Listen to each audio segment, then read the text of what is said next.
abantu bazokuthatha serious. Khululeka, thina siyizindlondlo zale ndawo. Aseke nikhuluma kakhulu, thina size beast. Asambili. The beast.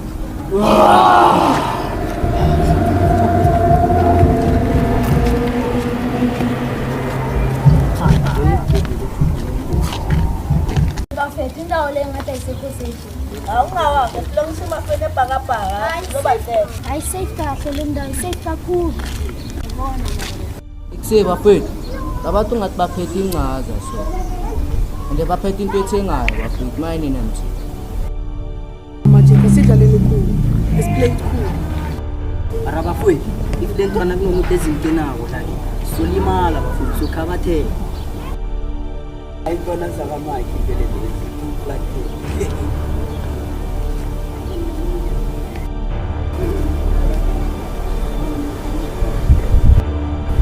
Bafowethu mawubomi something yami. Isizozo. Maya ikhulihlasela.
Ngikenzakalani nabaleka ngaba nina bafana rawise kenzakaleni nabafana ngimtshelile Abafana bempayizozo basifamba inkunzi. Mimi bafana sasibangene nano sibalandeni bafana